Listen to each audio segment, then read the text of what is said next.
¿Qué tal amigos? ¿Cómo están? Bienvenidos a Momentos. Muchas gracias por estar conmigo. Mi invitado de hoy me ha impresionado por su trayectoria rica, variada y prestigiosa en la literatura, las artes e incluso en los deportes. Pero hoy viene como poeta, pero es mucho más que eso. Pedro J. Moreno les va a impresionar su historia. Muchas gracias por estar aquí, Pedro. Un gusto tenerte. Pedro J., tu vida ha sido de entrega a los demás, mediante tu ejercicio sacerdotal en un comienzo y luego realizando tareas de promoción de las artes y la cultura. Pero quiero saber en qué momento aparece la poesía en tu vida. ¿Esta ha sido y sigue siendo tu compañera de viaje? Pues sí, efectivamente. Apareció la poesía en mi vida, en mi juventud, como ocurre en casi todos los poetas. ¿Ya? Entonces yo estaba en el seminario y se editaba una hoja periódica, sí, que salía cada mes, donde los estudiantes participábamos y salían algunos otros artículos que se tomaban de revistas. Te lo digo porque esa hoja la pasé a dirigir yo luego últimamente. Sí. Y entonces ahí había compañeros que escribían ya de cursos superiores al mío y tal. Y a mí me daba mucha envidia ver cómo se expresaban en poesía y esas cosas, ¿no? Sí. Y ahí empezó un poco el gusanillo de la poesía, ¿no? Entonces empezaron mis primeros versos, entonces malísimos e imperfectos, pero queriendo seguir un poco el rastro de aquellos a los que consideraba yo como maestros. En 1954, la lectura de tu poema El atleta de la antorcha forma parte de los actos de homenaje al Papa Pío XII. ¿Te invitan a leerlo u otro lo hace en tu lugar? ¿Cómo viviste ese momento? Pues un poco desconcertado, porque sí, era la primera vez que yo salía a leer un poema mío en público. Aquello fue como una especie de ejercicio académico del profesor de literatura, que le gustaba mucho la poesía, evidentemente, sí, pues nos encargó a los alumnos que hiciéramos un poema dedicado al Papa, ¿no? Entonces, pues bueno, entregamos los poemas y bueno, al día siguiente pues me convocó me dijo que mi poema había sido el elegido para esa fiesta, ¿no? En homenaje al Papa. Y bueno, salí un poco aturdido y tal, pero no obstante, bueno, salí del trance, y a partir de entonces yo era el atleta de la antorcha, que era el título del poema. Fue tu primera experiencia de cara al público, leyendo tu poema, ¿no es cierto? Sí. Y luego pues vinieron muchas más, ¿no? Muchas más lecturas poéticas. Ya lo creo, sí. Luego, en 1962, ganas un concurso de artículos periodísticos en el diario Ofensiva. ¿Qué tema abordaste en aquel escrito? ¿Cómo te animaste a participar? Bueno, pues se hacía todos los años con motivo del día del seminario. Ya. Entonces estábamos dirigiendo el periódico este que te dije, un compañero mío y yo. Ya. Y la cosa estaba entre los dos, cuál era mejor de los dos, si él era mejor que yo o yo era mejor que él. Y a mí me picó mucho el amor propio en aquel momento, y entonces preparé a conciencia un artículo y lo presenté al concurso este que convocaba el periódico local Ofensiva, al cual él también se presentó. Y en efecto quedé yo ganador y él quedó en segundo lugar. Y bueno, pues fue una especie de decir, pues yo soy el mejor. una vacuna de orgullo. Sí, fue aquello, sí. Cursaste estudios de humanidades y lenguas clásicas en UCLES. Posteriormente realizas los de filosofía y teología en Cuenca. ¿Cuándo exactamente decides convertirte en sacerdote? ¿Es una vocación que fue gestándose paulatinamente o desde siempre estuvo en ti? Bueno, pues yo te digo una cosa, esto de la vocación y esas cosas es un poco, es decir, tiene varias explicaciones. Yo pienso que ninguno de los niños que estábamos entonces estudiando en el seminario sabíamos si teníamos vocación o no teníamos vocación para el sacerdocio. ¿Por qué? Pues porque a los 9, 10 años que entrábamos, un niño no se plantea esas cosas. Entonces nos lo dieron resuelto, a lo cual contribuyeron algunas circunstancias. Una circunstancia, pues que en Cuenca, por ejemplo, había únicamente 2 centros donde se podía cursar una carrera, que era el seminario y otro era el Instituto Alfonso VIII. Para ir al Instituto Alfonso VIII yo necesitaría buscarme una pensión en Cuenca que me iba a costar, es decir, que no iba a podérmela pagar. Y entonces, como el seminario era más asequible, pues por eso ingresé en el seminario. Luego, un poco por la inercia y se van sucediendo los cursos, te aclimatas y vas siguiendo adelante hasta que llegas un momento en que sí te lo planteas un poquito, pero ahí influye también lo vivido, la educación recibida y bueno, pues un poco la mentalización. Pero te mentalizan, feliz, ¿no? Es decir, en el seminario evidentemente te educan y te orientan al sacerdocio. Entonces, una vez que entras en filosofía o teología, ya es muy difícil. Es decir, lo normal es que continúes adelante hasta el final. Pero en ese momento no te cuestionaste, fuiste feliz, viviste muy bien esa época. Yo en los años de filosofía viví muy feliz, viví muy bien, y en los años de teología también, porque yo tenía un régimen, diríamos, especial para mí, porque yo como llevaba 2 cosas, una que era el periódico que me ponía en contacto con la calle, y luego llevaba también lo que decíamos el fomento de vocaciones. El fomento de vocaciones era una actividad que tenía por objeto recabar dinero para los seminaristas que no podían pagarse los estudios, pues echarles una mano desde el punto de vista económico.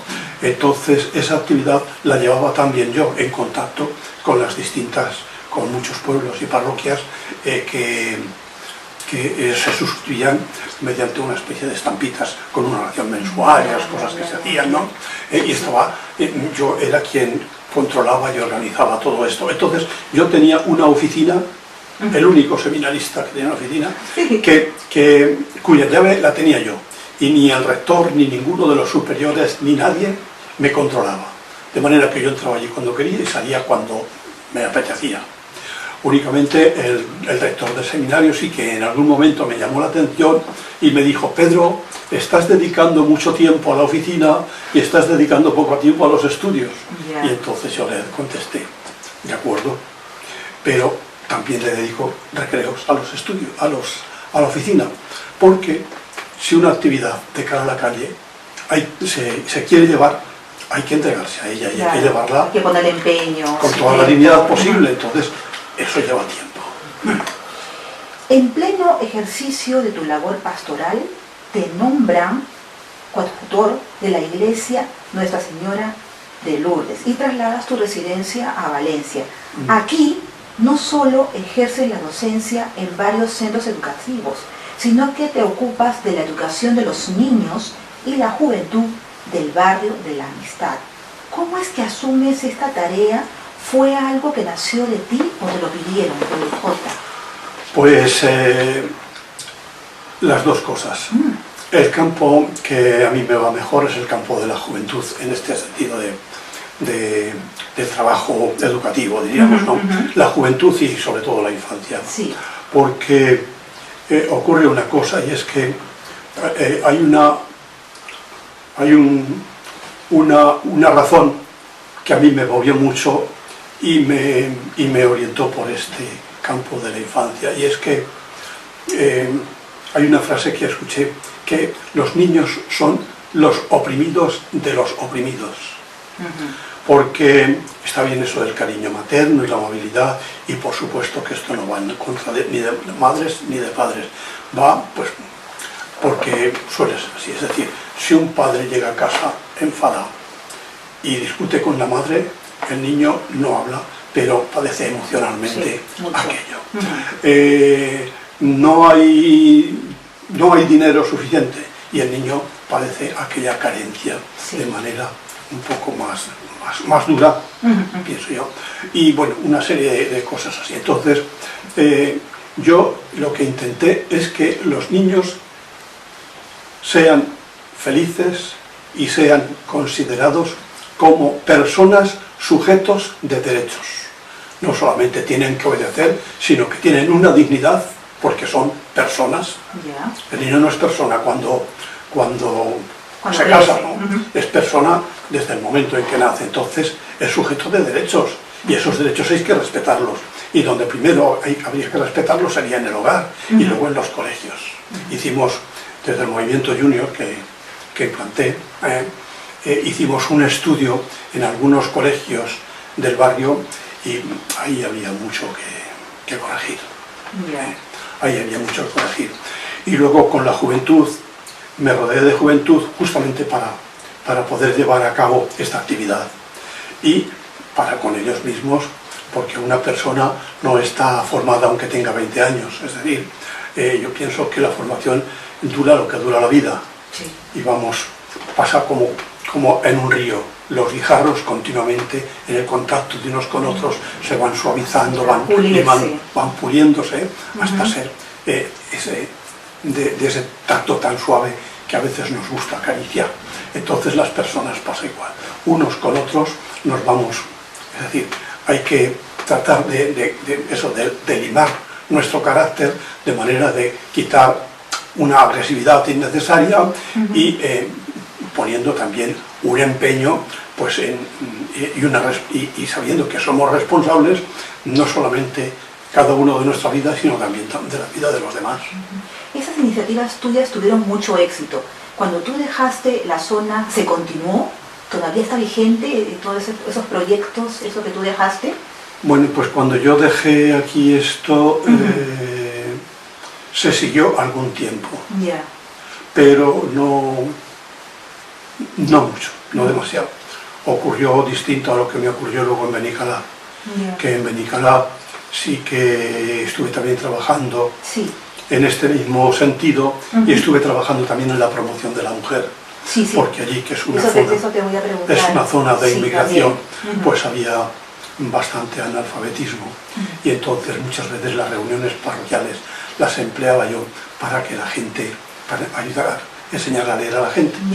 Teníamos una reunión y bueno, leíamos un trozo del Evangelio y cada señora tenía que leer un trozo del Evangelio y balbuciaban mucho, se trastabillaban, etcétera, pero al final se consiguió, aprendieron. Y luego monté el centro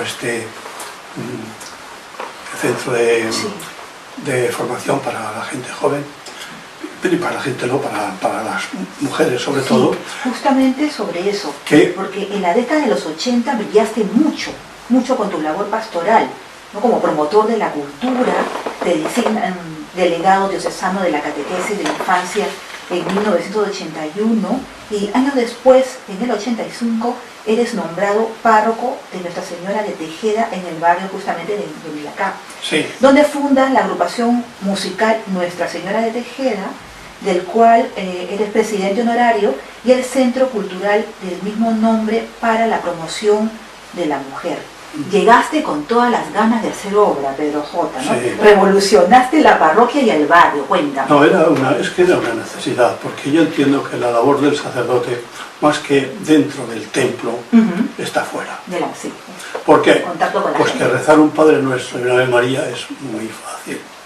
Y sentarse media hora y escuchar, asistir a la celebración de la Eucaristía, tampoco requiere excesivo esfuerzo. Pero convivir con la gente, enseñarle a vivir, a ser respetuoso, a promocionarse a sí mismo, a valorarse a sí mismos, etcétera, eso ya es más difícil. Y San Pablo decía que la fe es vida, entonces la vida se vive en cada momento del día. Por tanto, yo en la calle creo que he hecho más labor a lo mejor sin pretender, sin que ese fuera mi objetivo, sino simplemente en mi trato con la gente, escuchándola, escuchando sus problemas, sus protestas a veces contra injusticias sociales, etcétera, dándole alguna razón cuando no podía dar algún remedio. Y creo que la labor del sacerdote, que me parece bien las celebraciones religiosas y esas cosas, pero me parece que la labor del sacerdote como educador tiene que estar donde está la gente, y si está en la calle, pues en la calle tiene que estar, y si está en el bar tiene que estar. No pasa nada porque vayas al bar y te tomes sin ningún prejuicio. Si te tomes un vaso de vino con aquel señor que a lo mejor se le escapa alguna blasfemia, porque las circunstancias le están tratando duramente, o porque ese día ha bebido demasiado o se ha enfadado en casa con la señora, ¿no? Por lo que sea.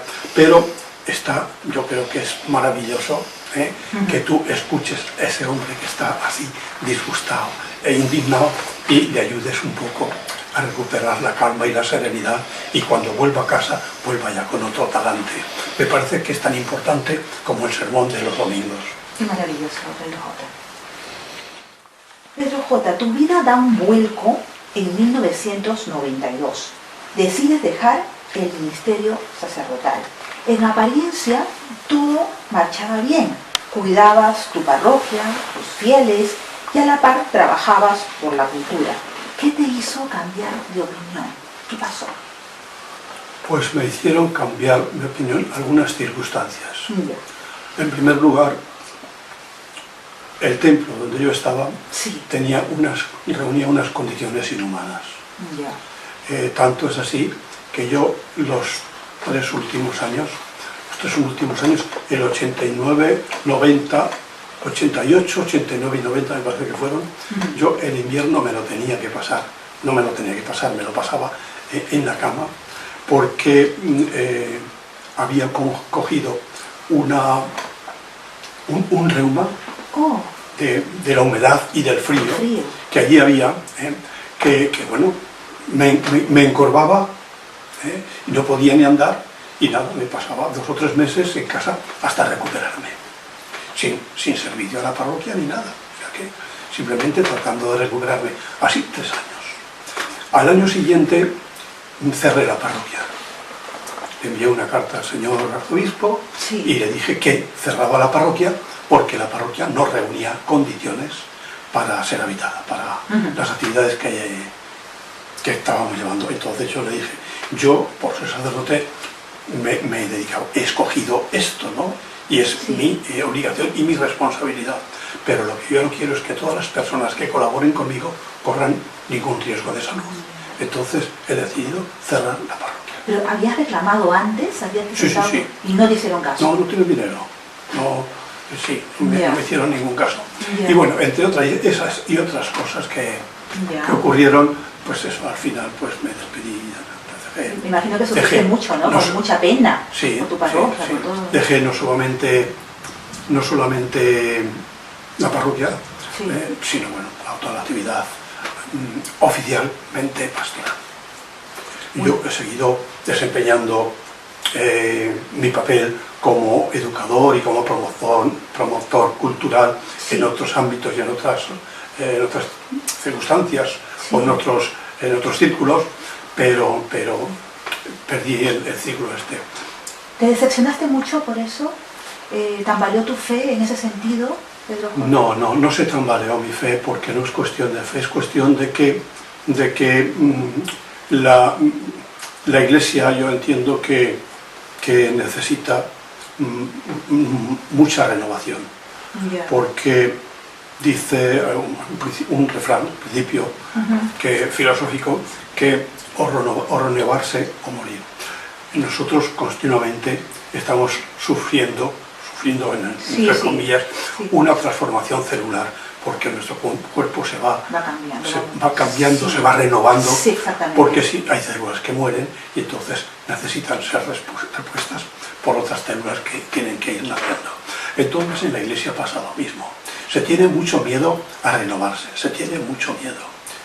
Cada cual se agarra a lo suyo, y no quiere desagarrarse, pues porque piensa que se va a tambalear, que va a caer, que lo que sea. pues bueno, si se tambalea, ¿qué le vamos a hacer? Si cae, ¿qué le vamos a hacer? Otro se levantará, ¿no? Y bueno, pues con esto hay una concepción de iglesia que difiere en mi pensamiento del pensamiento oficial, diríamos, y bueno, pues es una serie de cosas. Fue como otro planteamiento distinto. No solamente eso me ocurrió a mí, sino que eso le ocurrió a un montón de curas que han dejado oficialmente, de ejercer oficialmente, y están cada cual pues, en instituciones, algunas en instituciones religiosas, dirigiendo grupos, por ejemplo, comunidades de base, comunidades cristianas populares, esto que en América del Sur. Hay mucho, mucha actividad al respecto, Y aquí están muy mal vistas, no sé por qué están mal vistas, mientras que otros movimientos más reaccionarios tienen carta de ciudadanía, incluso pues, son súper protegidos por la jerarquía. Son cosas que son cosas muy misteriosas. Como bien dices, tú enfilaste hacia otro lado, porque en 1992 te incorporas a la Asociación Cultural y Deportiva Amix del Marítim, la cual te distingue con la insignia de plata por tu labor como delegado de la cultura de la misma. Aquí, a su vez, te desempeñas como director de la editorial Mare Nostrum y de la revista del mismo nombre. Fue una época muy intensa, Pedro J. ¿Qué objetivos querías cumplir asumiendo estos cargos? Bueno, pues también la actividad empecé a ejercerla también en un sitio que necesitaba mucha promoción en este sentido, como es el barrio El Cabañal y poblados marítimos, ¿no? Entonces ahí había una asociación que estaba trabajando mucho y bien. Entonces un día me pidieron que presentase un libro, uno de mis libros, y a partir de entonces me pidieron que me quedase con ellos y tal y cual, ¿no? Poco a poco nos fuimos conociendo y me fueron encomendando cosas, ¿no? Actividades. Empezamos pues con la revista, empezamos convocando certámenes literarios, organizando charlas, organizando incluso exposiciones de pintores del barrio, etc. Y como una actividad muy importante de la asociación era la travesía a nado del puerto de Valencia, que no es una actividad propia y exclusiva del Cabañal, sino es una actividad abierta a todos los clubes de natación, por supuesto de Valencia, pero incluso a nivel nacional, y luego al final incluso se empezó abriendo, es decir, realizando con carácter internacional. Y con mucho éxito, y quedó muy bien, la cosa iba funcionando bastante bien, y la actividad cultural pues también iba funcionando bastante bien, la revista iba teniendo su tirada, y bueno, era como la voz un poco del barrio. Del barrio, sí, exactamente. Y en 1993 ingresaste en la agrupación literaria Amigos de la Poesía. En el 83. Ah, perdón, el 83. Formaste parte de la junta directiva hasta el año 2001, ¿no? Bueno, el año 2001 comencé a formar parte de la junta directiva. Perdón, sí, porque ostentaste el cargo de presidente por 10 años, ¿no es cierto? Y empecé a ejercer como presidente en el 2003. Bueno, en el 2002 fue elegido presidente Luis Barbé, pero tenía un cáncer ya muy extendido y no lo ejerció. Únicamente pudo ocupar la presidencia el día que le hicimos un homenaje, porque ya no estaba en condiciones de asistir, ¿no? Entonces le hicimos el homenaje, en el cual, pues claro, presidió él como presidente, porque era una cosa que le apetecía mucho, y a partir de entonces, ese mismo año, estuve yo como vicepresidente, ocupando la presidencia en defecto suyo, y al año siguiente ya me proclamaron a mí presidente en el 2003, y hasta enero del 2013, que es cuando lo dejé, no me presenté ya. ¿Qué obras en pro de los asociados destacas durante tu gestión, Pedro J? ¿Qué se consiguió? Pues durante mi gestión, en primer lugar, se consiguió un libro, que no lo tienes quizá. No, a lo mejor no, pero seguramente me alcanzarás luego, o yo lo veré en alguna biblioteca. A ver, cuéntame esa experiencia. Yo te lo conseguiré, porque yo tenía en casa, pero creo que no me queda ninguno. Es Amigos de la Poesía sí. nació en el 1949, en diciembre, de manera que su vida empezó ya en el 50, en el 1950. Entonces, en el año 2000 cumplía los 50 años. Y con motivo del cincuentenario, la Diputación nos subvencionó, nos dijo que si alguien se encargaba de hacer un poco la historia de la asociación y estas cosas, la edición del libro nos la subvencionaba la Diputación. Entonces yo recogí el guante y dije, yo me encargo. Efectivamente, esto me llevó mucho tiempo de trabajo, recoger los documentos posibles, hablar con las personas, con los fundadores, etcétera, ¿no? Y cuando reuní el material oportuno, pues entonces empecé la elaboración del libro, que se publicó, me parece que fue no sé si en el 2004 o en el 2005, me parece que fue. Y bueno, es la historia de esos 50 años de Amigos de la Poesía, en la cual hubo intervención de personas muy interesantes, como por ejemplo Blas de Otero estuvo en la asociación presentando, haciendo una lectura poética, y en fin, otras personas más. Y luego, aparte de ese libro, que yo creo que fue una cosa muy interesante para la asociación, comenzamos a celebrar congresos regionales, diríamos, de poesía cada año. Entonces, había Amigos de la Poesía aquí en Valencia. Aparte de esto, tú ya sabes que hay otra asociación de Amigos de la Poesía en Castellón, ALCAP. ALCAP, sí. Y había otro grupo de Amigos de la Poesía en Altea, un poco vinculada con nosotros, donde había una persona que estaba trabajando allí como delegada nuestra, reuniendo a un grupito y haciendo allí unas actividades con cierta independencia, pero con la supervisión también nuestra, ¿no? Y luego celebrábamos allí, íbamos los de Valencia, allí celebrábamos el fin de curso y estas cosas. Entonces celebramos 6 congresos. Empezamos nosotros, luego continuó Altea y luego Castellón, y luego una segunda vuelta, que fueron muy interesantes estos congresos. Eran congresos de Amigos de la Poesía, de manera que no era, bueno, que quería asistía de otras asociaciones y tal, pero los destinatarios eran los Amigos de la Poesía. Y quedó muy bien y bueno, quedamos todos muy satisfechos. Únicamente al final parece que Castellón, por el presidente que había entonces, se cansaba un poco y decía que por qué no cambiamos y estas cosas, y entonces decidimos parar hasta que encontrásemos una nueva fórmula, pero ya no seguimos por este camino. Y eran momentos muy entrañables, porque éramos 100 y pico personas que nos reuníamos, pasábamos el día juntos, escuchábamos pues unas conferencias. Por ejemplo, el segundo año que celebramos aquí en Valencia, pues escuchamos conferencias de Llopesa, Ricardo Llopesa, de Pedro J. de la Peña, de esta Elena Escribano, de Peiró, José Vicente Peiró. Muy interesantes las 4 conferencias, y terminamos luego con una lectura poética de Antonio Porpeta. No sé si lo conoces, Antonio Porpeta.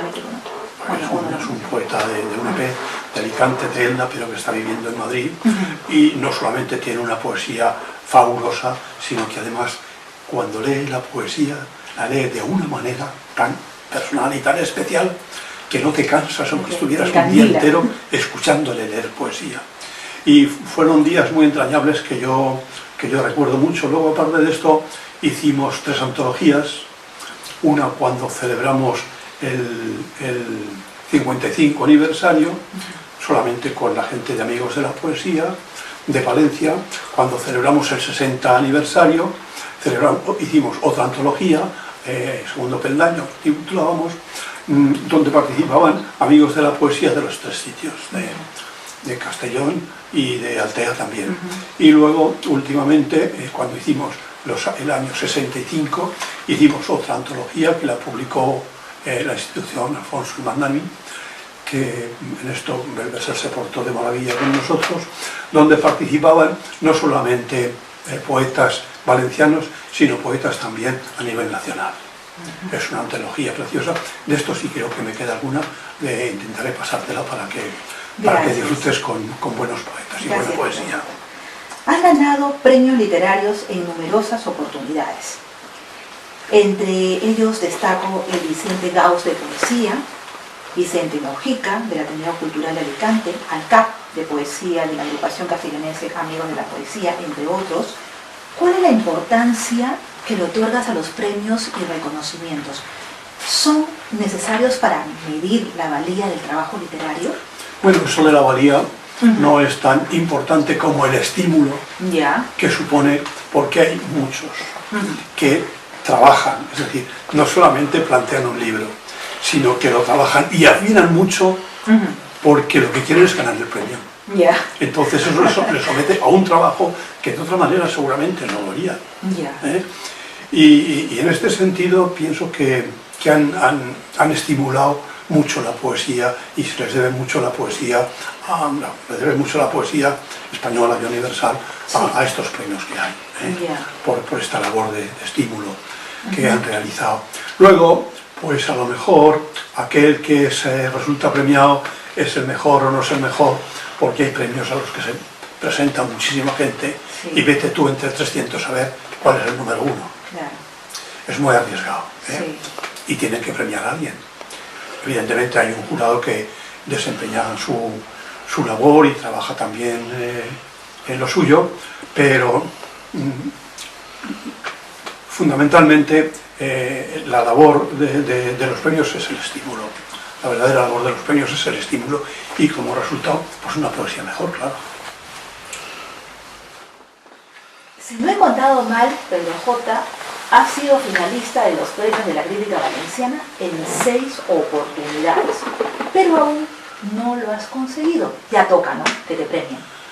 Bueno, eso no, de mí depende el trabajar para conseguirlo. Luego, yo me alegro mucho de los premios de mis compañeros, porque bueno, creo que es importante que ellos tengan que cada uno tenga su satisfacción y tengan el premio a su trabajo. Y si hay una buena poesía y hay que premiar a uno, pues me parece muy bien que estos tengan, que los poetas que se lo merecen tengan su recompensa, por supuesto.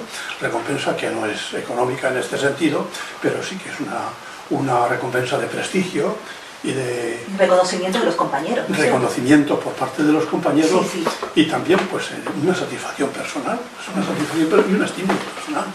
Y yo sinceramente me alegro hombre, me alegro más cuando lo recibo yo, pero no me molesta ni tengo celos porque un compañero se le premia, no, en absoluto. Lo comparto con ellos y lo celebro con ellos. Los de los 6 premios, los de los 6 oportunidades o las 6 nominaciones ha sido en poesía.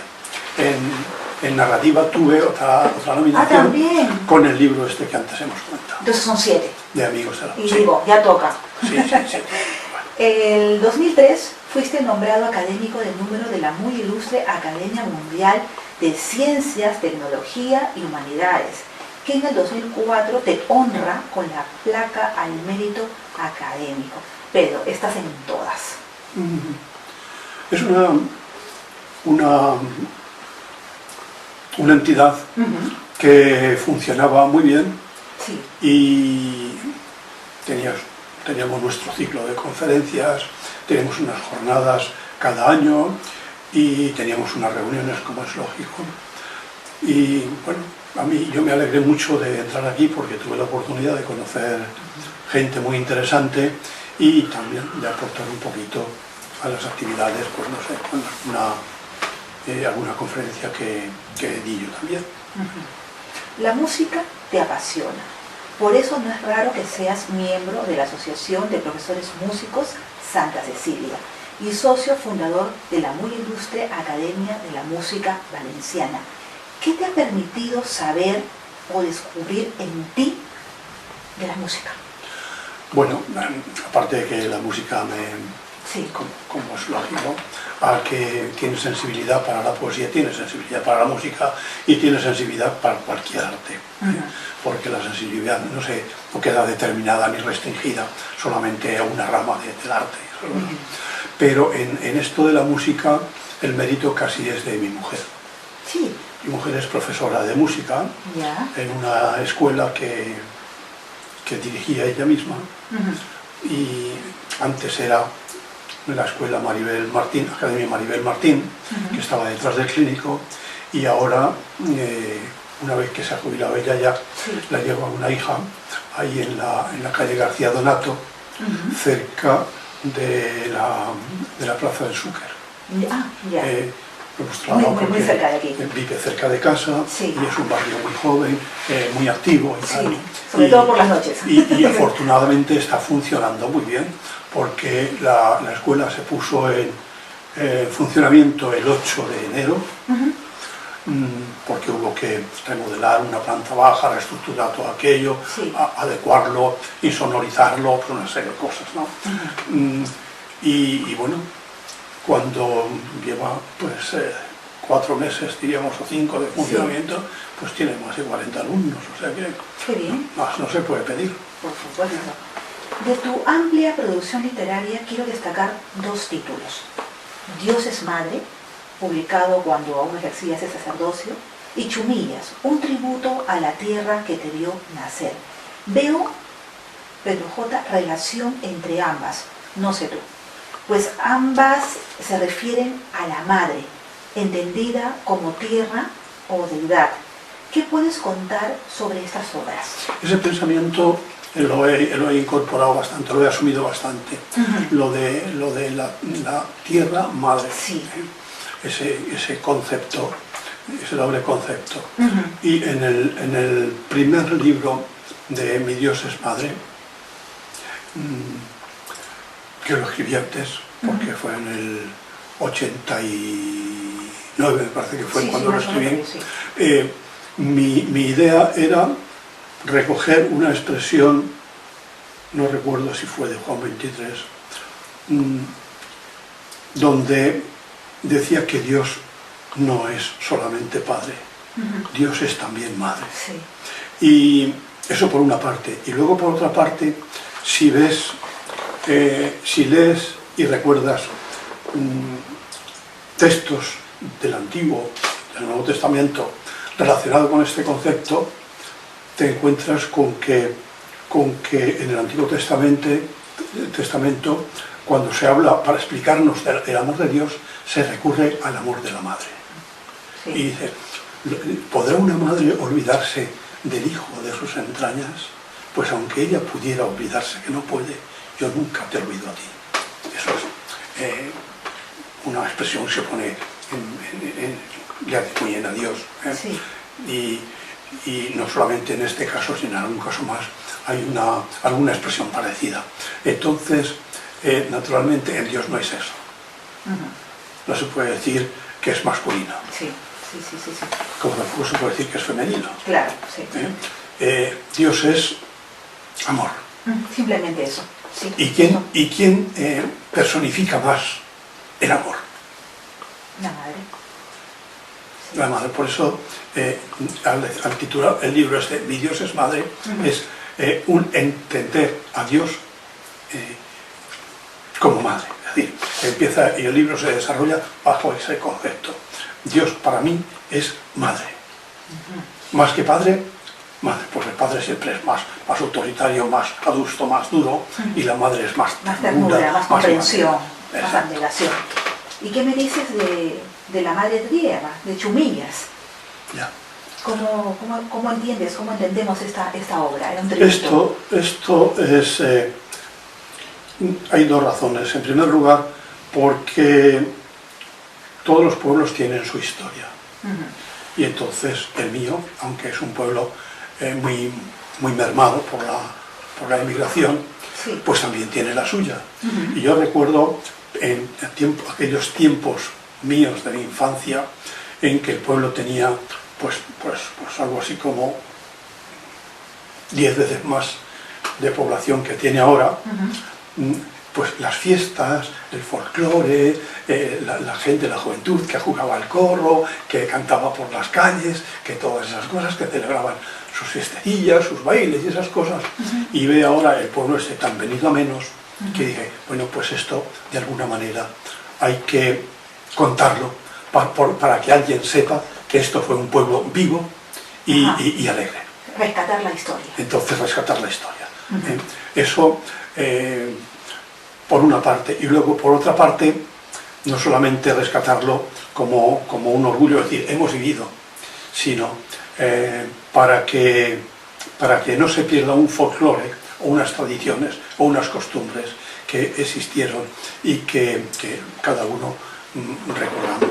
Y luego, pues eso, para que no se pierdan estas cosas, porque si no, pues llegaría a olvidarse, y un pueblo que no tiene historia, ¿qué es? Se olvida, se pierde, no es nada. Claro.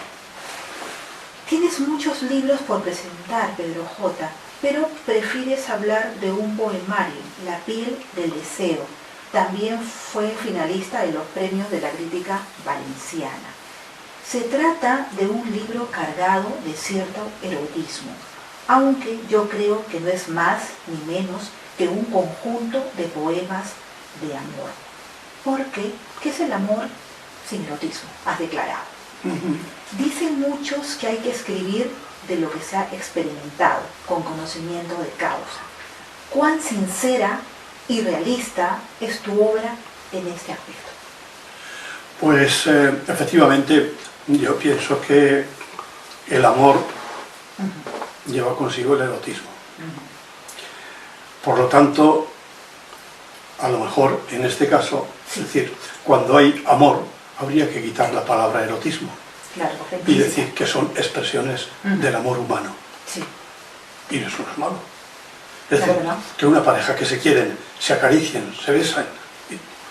No hay nada, no hay nada. Lo que sería raro sería lo contrario. Claro. Que no se acariciasen, que no se dijesen pues esas cosas no que se demostraciones de... que, claro, todas esas cosas, que no hubiera una implicación corporal o carnal, si queremos, en esa relación. Por tanto, yo más que un libro erótico, digo que es un libro de poemas de amor, donde el amor se expresa, pues según, mejor dicho, yo lo tomo unos ejemplos que son de la vida real, entonces no es tampoco ninguna invención, que quiere decir eso, que eso lo haya vivido yo plenamente tal como lo cuento. Pues el escritor, sea poeta o sea de otra manera, o sea de cualquier otro género, no quiere decir que todo lo que dice lo haya vivido personalmente. Lo haya experimentado. También está la imaginación. Por supuesto. Y también la experiencia de los otros, ¿no? También está, claro, lo que sabe por parte de otras personas. Luego, el escritor le da un cuerpo determinado, en caso de poesía, pues buscando unas emociones y buscando pues una serie de reacciones, diríamos, que son placenteras, pero no desde el punto de vista carnal, porque la poesía es un placer, pero un placer estético. Más que nada. La belleza. Exacto, sí. Destacas en tu obra 3 temas: la naturaleza, la mujer y las infinitas posibilidades del lenguaje. Háblanos de ellas. Bueno, claro, que las posibilidades del lenguaje son infinitas. Únicamente con que escuches a media docena de poetas te das cuenta el uso que hace cada cual, y como con el mismo lenguaje unos lo usan de una manera y otros de otra. No quiere decir, no vamos a mirar ya la perfección, sino el distinto estilo, el sello personal que cada uno le da a su obra. Y eso, con el mismo lenguaje, las mismas palabras, el mismo vocabulario que existe, pues unos le sacan más partido, otros le sacan menos partido, no sé, cada cual, es decir, las posibilidades son infinitas. De ahí que yo pienso que no solamente yo, sino el reto de cualquier escritor, sobre todo cualquier poeta, es encontrar aquellas palabras, o aquella expresión que con menos palabra toque más profundamente al lector. Sencillez y sobriedad. Sí, sí. Básicamente eso. ¿Y la naturaleza? ¿Qué es para ti? ¿Cómo te llena de tu manera de... La naturaleza, pues, recuerda lo que dijimos de la tierra, la madre tierra. La madre tierra, sí. Para mí, la naturaleza es el verdadero templo, donde caben todos los hombres, donde no hay condenas, ni hay anatemas, ni hay excomuniones, ni hay nada. La gran obra. La gran obra y al mismo tiempo el gran templo. Porque precisamente hace poco he leído algo de esto de la tierra como la gran mamá, la gran madre, ¿no? Sí. La gran madre. Y tengo un libro en preparación que va un poco también en este plan, en este sentido. Y luego en el sentido de que también dice la Biblia que Dios no cabe en los cielos, que Dios no cabe, es decir, es tan grande que no cabe, diríamos, en el universo, pero es que el universo también es infinito. ¿Dónde termina el universo? ¿Dónde termina el universo? Entonces, lo de decir que el universo es Dios, si entendemos el universo como un ente material, ahí un poco, a lo mejor patinamos, ¿no? Sí. Pero si entendemos la naturaleza como un lugar de la presencia de Dios, es decir, un lugar de encuentro con Dios, que sí que lo es, y los grandes místicos nos lo han demostrado, pues entonces tenemos que... La vida, en cualquiera de sus manifestaciones, es algo sagrado, es decir, la vida no es sagrada solamente en el hombre, es sagrada en el animal, y es sagrada en los árboles, y es sagrada en las hormigas, es sagrada en todos los aspectos. Por ende, la naturaleza también tiene un carácter sagrado. No hace falta que haya ninguna consagración especial con aceite, con óleo, con lo que sea, ¿no? Por el hecho de existir. Por el hecho de existir. La naturaleza es un ente sagrado. Llamo ente así, de manera un poco... Manifiesta que tu filosofía de vida es hacer el bien. Pero, ¿cuándo, Pedro, te haces el bien a ti? Es que yo el bien a mí me lo hago haciendo bien a los demás. Entonces, dice, recurrimos un poco a la filosofía popular. Sí. Quien dice, lo enfoca la sabiduría popular en plan un poco peyorativo, aquello de que quien mal hace, su parte saca. Pues yo lo pongo en positivo y digo, quien bien hace, su parte saca. El que hace bien no se queda en ayunas. Quien hace bien, él mismo se está haciendo bien por el mero hecho de hacer bien. Entonces, no necesita mayor recompensa. Pues J, ha sido un placer que estés aquí en Momentos. Realmente ha sido un descubrimiento. Tú tan de perfil bajo, realmente has hecho tanto por esta tierra en muchos aspectos y la verdad lo celebro. Muchísimas gracias por haber estado conmigo y espero, como siempre digo, que nos encontremos en el camino. Gracias. Gracias. Yo espero que no nos separemos en el camino. Claro que no. Porque ya estamos encontrados. Ya nos hemos encontrado. Muchísimas gracias. A ti. De piel, la piel del deseo. Quiero besar tu cuello, tu garganta, por donde asciende la vida hasta su vértice. Tu cuello, donde el mármol ha cedido su vértigo a la sangre. Quiero besar tu cuello, sentir el ronroneo de tu voz, el inquietante impacto de tu respiración. En tu cuello yo beso la queja azul del agua. Por él, resuelta, asciende la hiedra del deseo, buscando ardientemente la fiebre de tus labios. En tu garganta escucho la voz virgen del hombre que llena de armonía el universo. Tu voz como el latido de las cosas vivas, tu voz como el sollozo, el grito silenciado, el impaciente espera en tu garganta. Esa voz que es caricia, que es el aire que beso en donde nace, esa voz que eres tú que te prolongas te extiendes, te proyectas sobre las cosas todas, como el agua que avanza sobre la playa inmensa. Mis labios en tu garganta beberán ese brillo, suave seda, luz viva, mientras tú, siempre dulce, me ofreces tu callada ternura. Entonces rodearé tu cuello con un collar de besos, bajo la atenta mirada de la noche.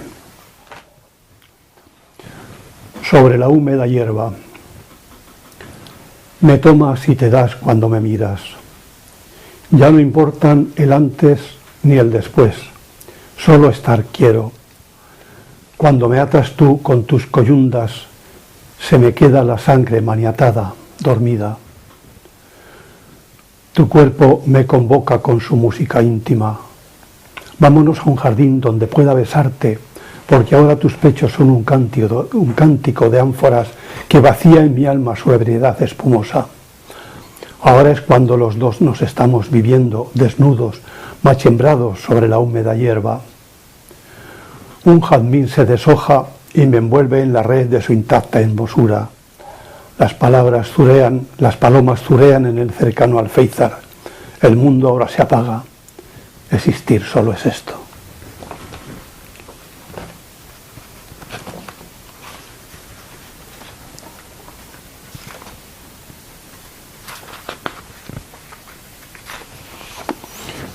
Y el último poema del poemario: mi destino eres tú.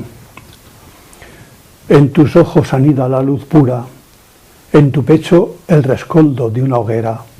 ¿Cómo puede encerrar la primavera en una sola flor tanta hermosura?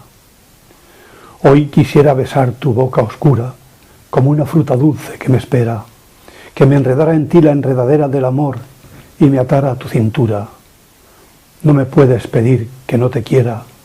El agua siempre sigue su camino y si encuentra un obstáculo a su paso, lo rompe, lo rebasa, lo supera. Luego sigue buscando su destino. Mi destino eres tú, no mi fracaso. Eso fue todo por hoy, amigos. Muchas gracias por haber estado conmigo. Hemos disfrutado de la historia de vida profesional de este gran hombre que ha hecho tanto por estas tierras, Pedro J. Moreno. Muchas gracias por haber estado conmigo. Soy Elga Arreategui. Nos vemos pronto.